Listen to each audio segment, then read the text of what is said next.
এই চ্যানেলে সম্প্রচারিত সকল খবরই সচেতনতামূলক এবং শিক্ষণীয়, কোনো কিছুই প্রভাবিত নয়। পোস্টমর্টেম কখন করা যাবে তার একটা অর্ডার কপি ঘুরছে বিভিন্ন জায়গায়। সেখানে দেখা যাচ্ছে সানসেটের পর পোস্টমর্টেম হয়েছে আর্চিকরের ঘটনায়। এটা নিয়ে বাড়ির লোক এবং বিভিন্ন রাজনৈতিক প্রেক্ষাপট থেকে এই প্রশ্ন উঠছে যে পুলিশের এত তড়িঘড়ি কেন পোস্টমর্টেম করা হবে, এবং এই সময় সেন্ট্রাল গভর্নমেন্টের 2021-এর এই অর্ডারটাও সামনে টেকনিক্যাল প্রশ্ন করছেন প্রাপ্তদাতা বলবেন। আমার বক্তব্য যদি টেকনিক্যাল তর্ক যদি করতে হয়, আমরা এটাও বলি যে তারা পুলিশও বলেছে ইন এক্সট্রিম কেসেস একই সময় সানসেটের পরে পোস্টমর্টম হচ্ছে, কিন্তু আমরা সেই তর্কে যাব না। আমরা কোনো টেকনিক্যাল ডিটেলস, আমরা টেকনিক্যাল পারসন নই। এটাই সিবিআই দেখে নিক, তাদের সেই এক্সপার্টিজ আছে, তারা দেখে সেটা বলবে। আমরা আপনাদের মাধ্যমে এটাও বলতে চাইছি যে কেন আপনারা তো নিশ্চয়ই এই ধারণা রাখেন না যে আমরা আজকে প্রেস কনফারেন্স করে আমরা কোনো ডিফেন্স নিচ্ছি, একদমই নয়। আমরা এই পুরো ঘটনা নিয়ে অত্যন্ত চিন্তিত এবং আইনের পথে চলবে। সুপ্রিম কোর্ট শুনছে এবং সমস্ত তথ্য প্রকাশ্যে আসুক, এই আইনটাও পাস হোক যাতে শাস্তিটা দেওয়া যায়। আমরা কোনো ডিফেন্স নেওয়ার জন্য নয়, আমরা প্রত্যেকেই আপনাদের আবেদন করছি। সুতরাং এই যে দোষারোপ করে চিফ মিনিস্টার রিজাইন করতে হবে, কে করছে, ওটা পলিটিক্যাল কথা বলছে, এই পলিটিক্যাল কথাগুলো জবাব এবং যুক্তিও নেই। আপনি সারা ভারতবর্ষে আমরা হিসেব যখন দেখি, এনসিআরবি ডেটা আপনার আমার দ্বারা তৈরি নয়, সেখানে প্রতিদিন যদি মেয়ে লাঞ্ছিত হচ্ছে, মহিলা লাঞ্ছিত হচ্ছে, তার উপরে এই রেপ ধর্ষণ হচ্ছে, প্রতিটি কেস তো অত্যন্ত যোগ্য বিচার চাই, তারও তো এই তাড়াতাড়ি করে বিচার চাই আমার দাবিটা রয়েছে তার পরিবারে। সুতরাং এটা সার্বিক একটা বিষয় যেটা সমাজ সচেতন হবে এবং তার সাথে সাথে প্রশাসনও এটা প্রশাসনিকভাবে তার দক্ষতা বাড়াবে, যেমন এই আইনটা আনা হয়েছে, এবং এক দৃষ্টান্তটা সেট করা হবে। আমরা ওই জায়গায় একটা এই আইনের বিষয়টাও তার গুরুত্বটা আপনাদেরকে বলছি। আর কলকাতা তো সেফেস্ট সিটি ছিল, আমি সেটাও বলছি না, আমরা কোনো সময় তার প্রশংসা দাবি করিও নি, নিজেকে প্রশংসা করিনি। হ্যাঁ দেখো আমরা পরপর 3 বছর সেফ সিটি, একটা ঘটনাও হওয়া উচিত না। এবং আমরা এটাও তুলনা করছি না যে উত্তরপ্রদেশে কত হয়, দেখুন রাজস্থানে কত হয়, ঝাড়খণ্ডে কত হয়, আসামে কত হয়। আসামে ধর্ষণকারী সে পুলিশের হাত থেকে, নাগাল থেকে বেরিয়ে গিয়ে পুকুরে ঝাঁপ দিয়ে আত্মহত্যা করলো কেন? একদমই এই বিশ্লেষণে যাচ্ছি না। আমার ধর্ষণ, তোমার রাজ্য আমার রাজ্য, এই কথাটা আসে না। এই বিষয়টা একটা সামাজিক ব্যাধি হওয়া উচিত নয়, শূন্যে গিয়ে দাঁড়ানো উচিত। এই টার্গেটটা প্রত্যেকে সেট করতে হবে। মেয়ের অবমাননা, মহিলার অবমাননা, পক্সো আইন আর এই অত্যন্ত গুরুত্বপূর্ণ আইনগুলো রয়েছে, তাহলে শাস্তি হবে না কেন, তাড়াতাড়ি হবে না কেন? হলো যে প্রক্রিয়া সম্পূর্ণ ডিজিটাল মাধ্যমে এর মাধ্যমে অভিযোগগুলির অগ্রগতি ট্র্যাক করা যাবে, যাতে প্রতিটি অভিযোগ যথাযথভাবে সুষ্ঠুভাবে এটা নিষ্পত্তি করা যায়। অভিযোগকারীদের নিয়মিত আমরা আপডেট দেওয়া হবে এবং তাদের অভিযোগের যে অবস্থা তা হোয়াটসঅ্যাপের মাধ্যমে জানানো হবে। অভিযোগ নিষ্পত্তির পর শিক্ষক শিক্ষিকাদের কাছে ফিডব্যাক বা প্রতিক্রিয়া চাওয়া হবে। এই ফিডব্যাক প্রক্রিয়ার কার্যকারিতা মূল্যায়ন করতে এবং এই ব্যবস্থার উন্নয়নের ক্ষেত্রগুলি চিহ্নিত করতে একটা গুরুত্বপূর্ণ ভূমিকা পালন করবে। আরেকটি বিশেষ উদ্যোগ আমরা নিয়েছি, সেটা নিয়েছেন মুখ্যত পশ্চিমবঙ্গ মধ্য শিক্ষা পর্ষদ। এতদিন মাধ্যমিক পরীক্ষার্থীদের যে সমস্ত নথি ডিজিলকারে থাকতো, পরীক্ষার্থীদের আবেদনের ভিত্তিতে পর্ষদের পক্ষ থেকে তাতে কোনো সংশোধন করা হলে তা ডিজিলকারের নথিতে প্রতিফলিত হতো না। ফলে ছাত্রছাত্রীরা বিভিন্ন সময় নানান অসুবিধার সম্মুখীন হতেন। এই সমস্যার নিষ্পত্তি করা গিয়েছে বিদ্যালয় শিক্ষা বিভাগের প্রধান সচিবের উদ্যোগে এবং এনআইসি ও পর্ষদের সঙ্গে ধারাবাহিক আলোচনার মাধ্যমে। এখন থেকে এই সমস্যা আর থাকবে না। শিক্ষা দিবসের এই পুণ্যলগ্নে প্রত্যেক শিক্ষক এবং শিক্ষা ব্যবস্থার সঙ্গে যুক্ত প্রত্যেকের কাছে আমার বিনীত আবেদন, আপনারা নিয়মের বাইরে গিয়ে নিজেকে ছাপিয়ে গিয়ে এগিয়ে আসুন। ছাত্র সমাজকে নতুন ও সময়োপযোগী শিক্ষা পদ্ধতিতে আগ্রহী করতে, 4 দেয়ালের মধ্যে থেকেও যাতে তারা লাভ করতে পারে মুক্তির এক অনাবিল আনন্দ, উজ্জ্বল তারা হতে পারে এক সার্বিক জ্ঞানের আলোকে। আসুন তাদের সুন্দর ভবিষ্যতের আশায় আমরা একত্রিত হয়ে বাড়িয়ে দিই আশ্বাসের হাত, কারণ আমাদের নিজেদের অতিক্রম করার এই প্রচেষ্টাই আগামী পৃথিবীর চলনকে প্রভাবিত করবে। সকলকে ধন্যবাদ, আমি আমার অভিনন্দন এবং শুভেচ্ছা আবার জানাচ্ছি। সকলে খুব ভালো থাকবেন, সুস্থ থাকবেন। নমস্কার। এবার আপনাদের যদি কোনো বিদ্যালয় শিক্ষায় বাংলাকে এগিয়ে নিয়ে যাওয়ার সঠিক দিশা এবং নেতৃত্ব দেওয়ার জন্য, আপনারা জানেন গোটা ভারতবর্ষে আজকের দিনটি শিক্ষক দিবস হিসেবে পালিত হলেও আন্তর্জাতিক শিক্ষক দিবস হিসেবে পালিত হয় আজ থেকে ঠিক 1 মাস পরে। যে দিনটি সেটা হচ্ছে 5ই অক্টোবর। 1966 সালের এই দিনটিতে আইএলও এবং ইউনেস্কো শিক্ষকদের অধিকার, দায়িত্বগত অবস্থান, তাদের প্রাথমিক প্রস্তুতির মান ও পরবর্তী প্রশিক্ষণ, তাদের নিয়োগ তথা কর্মক্ষেত্রের মান সংক্রান্ত সুপারিশ গৃহীত হয়। কিন্তু আমাদের দেশে 1962 সাল থেকে আমরা শিক্ষক দিবস এই দিনটি, বিশেষ দিনটি আমরা পালন করি ভারতের দ্বিতীয় রাষ্ট্রপতি তথা প্রখ্যাত দার্শনিক, চিন্তক এবং শিক্ষাবিদ ডক্টর সর্বপল্লী রাধাকৃষ্ণনের যেটা জন্মদিন, জন্মজয়ন্তী, সেই 5ই সেপ্টেম্বর দিনটিকে, তারিখটিকে। সর্বপল্লী রাধাকৃষ্ণন বিশ্বাস করতেন যে দেশের সর্বশ্রেষ্ঠ ধীমান ব্যক্তিদের শিক্ষক হওয়া উচিত, কারণ জাতির গঠনে, ভালো নাগরিক তৈরিতে শিক্ষকদেরই অবদান সর্বোচ্চ। তাই জাতি এবং পড়ুয়াদের ভবিষ্যৎ গড়ায় শিক্ষকদের অবদানের প্রতি কৃতজ্ঞতার প্রকাশে এই দিনটিকে সেই 62 সাল থেকে আমরা শিক্ষক দিবস হিসেবে পালন করে আসছি।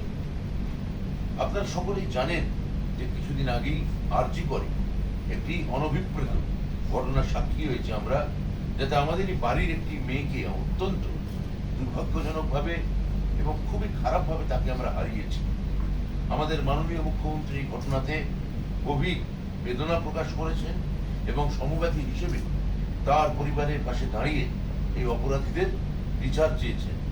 ফলে এই পরিপ্রেক্ষিতে আপনারা জানেন যে আমরা যে এই অনুষ্ঠান প্রতি বছর আমরা খুব বড় করে করি, সাড়ম্বরে করি, আমরা সেটা এই কেন্দ্রীয়ভাবে উৎসব আকারে এই দিনটি পালন না করে আমরা ঠিক করেছি আমরা অনাড়ম্বরভাবে এই দিনটি আজকে বিকাশ ভবন আমরা এটা উদযাপন করব।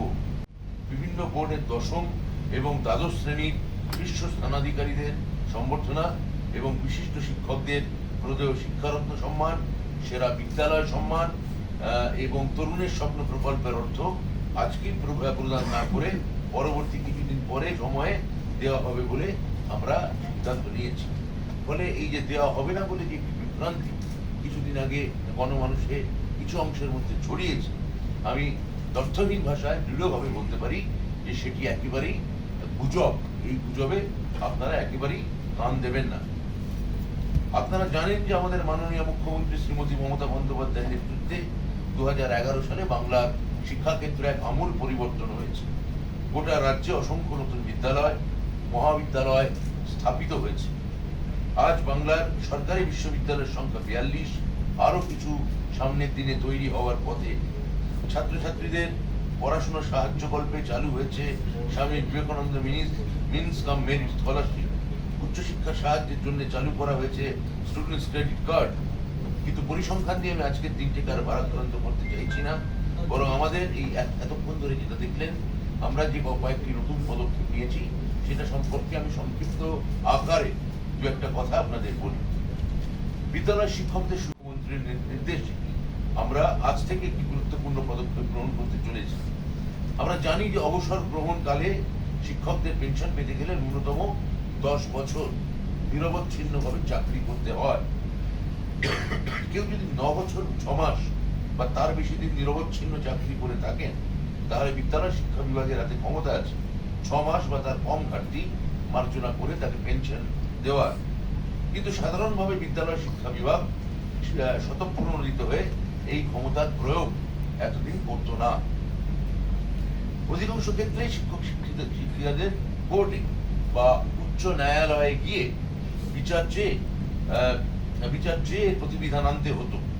এই অসুবিধার কথা মাথায় রেখে এবং মানবিক দিকগুলি বিচার করে বিদ্যালয় শিক্ষা বিভাগ সিদ্ধান্ত নিয়েছে যে কোনো শিক্ষক শিক্ষিকার কর্মজীবন 9 বছর 6 মাস বা তার বেশি, কিন্তু 10 বছরের কম হয়ে থাকলে এখন থেকে আবেদনের ভিত্তিতে যোগ্য প্রার্থীদের ক্ষেত্রে স্বতঃপ্রণোদিত হয়ে বিভাগ ওই ঘাটতিটুকু মার্জনা করে তার অবসর ভাতা বা পেনশন অনুমোদন করে দেবে। তাদের আর কষ্ট করে উচ্চ ন্যায়ালয়ে ছুটতে হবে না। এছাড়াও আপনারা দেখলেন আমরা বিদ্যালয় এবং কলেজের শিক্ষক অধ্যাপকদের বিভিন্ন অভাব অভিযোগ শোনা এবং সমাধানের জন্য একটি অভিযোগ নিষ্পত্তি প্রক্রিয়া চালু করলাম। একটি ডেডিকেটেড হোয়াটসঅ্যাপ নাম্বার এর জন্য থাকছে। এর মাধ্যমে শিক্ষক শিক্ষিকাদের অভাব অভিযোগে সরাসরি নিষ্পত্তি করা সম্ভব। এই নির্দিষ্ট অভিযোগ নম্বরটি আমাদের সঞ্চালক আপনাদের জানিয়েছেন। সেটি এই নির্দিষ্ট নম্বরটি আমি আবার বলছি, 90485544 90485544, অর্থাৎ 9088885544। এই নম্বরটি বছরে 24 ঘন্টা 365 দিন চালু থাকবে। অভিযোগ পাওয়ার সঙ্গে সঙ্গে অভিযোগকারীর কাছে একটি প্রাপ্তিসূচক বার্তা পাঠানো হবে। একটি বিশেষ দল গঠন করা হয়েছে, যা সমস্ত অভিযোগ যথাসম্ভব দ্রুততার সঙ্গে পর্যালোচনা ও সমাধান নিশ্চিত করবে। কোনো মানসিক কারণে নিজেদের ক্ষেত্রে, নাকি আপনারা মনে করছেন যে কোনো রাজনৈতিক কারণে চাপ তৈরি করে তাদের বয়ানেরই বদল ঘটানো? এটা তো শশীদি পরিষ্কার করলেন যে একটা রাজনৈতিক দলগুলো একটা চাপাচাপি, একটা প্রেশার ক্রিয়েট করা আছে। তাদের মনের অবস্থা আমাদের বুঝতে হবে। তাদের মনের অবস্থা একেবারেই ভালো না। তা আমরা বাইরে থেকে আমরা শোক জ্ঞাপন করতে পারি, সেটা হয়তো ঠিক। আমরা কষ্ট পেতে পারি, সেটাও তার মধ্যেও নিশ্চয়ই নিখাত জেনুইনিটি আছে। কিন্তু তাদের শোক বা তাদের দুঃখ বা তাদের ক্ষয়ক্ষতি, সেটা অপূরণীয়, অপ্রত্যাহার্য, সেটাকে আর ফিরিয়ে নেওয়া যাবে না। ফলে তাদের ক্ষেত্রে রাজনৈতিক দলগুলো, আমাদের বিরোধী দলগুলো যে তাদের উপর এরকম মনের উপর কোনো চাপ তৈরি করে, সেটা তাদের ব্যাপার। কিন্তু আমরা ওই যে অভিভাবক বা তাদের যে মা বাবা, তাদের পাশেই থাকতে চাই। মুখ্যমন্ত্রী যেমনটা জানিয়েছেন, তাদের সঙ্গে দেখা করেছেন। আমরা, তারা যাই বলুন না কেন, আমরা তাদের অত্যন্ত সংবেদনশীলতা এবং বেদনার সঙ্গে তাদের আমি দেখতে চাই। আমরা অর্থাৎ তাদের কোনো বক্তব্য নিয়ে আপনাদেরও অনুরোধ করি, কাটা ছাড়া করবেন না। তাদের কথা নিয়ে আমার মনে হয় এই সময় কোনো মিছিল, যেটা প্রতিবাদ করার মিছিল, সেইটুকু করেছি। বাকি যা যা বলার সাংবাদিক বৈঠক করে বলেছি। গতকালও একটি রাজনৈতিক দল সিটি অভিযান করেছে। কিন্তু বিজেপি যারা বারবার করে আমাদের কাছে নানা রকম দাবি তুলছে, পদত্যাগের দাবি তুলছে, এই করছে সেই করছে, তারা বিজেপির সিজিওর বিরুদ্ধে, সিবিআইয়ের বিরুদ্ধে সিটিও অফিস ক্যাম্পাসে মিছিল করাতে দূরস্থান। তারা যে প্রেস কনফারেন্সে করেও যে কোনো ব্যাপারে যে নীরব থাকছে সিবিআই, সে নিয়েও বিজেপির মুখে একটি কথা নেই। ফলে আগে বিজেপি বরং ঠিক করুক যে তারা কি করবে। আমরা তো আমাদের মতো করে যা করার আমরা করেছি, এবং যদি ভবিষ্যতে সেটা করতে হয়, আগামী দিনে সেটা আমরা জানিয়ে দেবো আপনাদের। আপনি ওনাদের বক্তব্য 1, 2, 3, 4, 5 আপনি বলবেন নিশ্চয়। আমরা শুধু এই সম্মান জানাই তাদেরকে, এবং তাদের মনের অবস্থা আমরাও খুবই কষ্টে রয়েছে, ব্যথিত কষ্টে রয়েছে, তারাও রয়েছে। আমরা সেটাকে, সেই সম্মান জানিয়ে সেই জায়গাটা তাদেরকে রেখে দিতে চাইছি। তারা কোনো অসুবিধা নেই।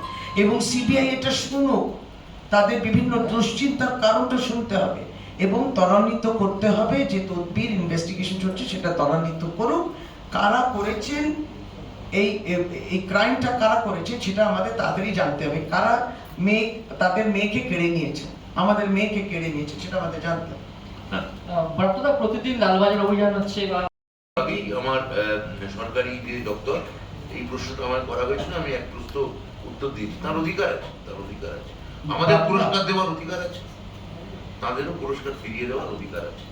আমরা খালি বলবো যে যখন ওই অন্য রাজ্যে বা অন্য কেন্দ্রীয় স্তরে কোনো রাজ্যে শাসিত দলে এই ধরনের ঘটনা ঘটবে, তখনও তারা একই রকম ভাবে নিশ্চয়ই আমরা তাদের কাছে আশা রাখতে পারি, তারাও একইভাবে প্রতিবাদ জানাবে। নিয়ে একটা প্রশ্ন হচ্ছে যে খুবই খারাপ।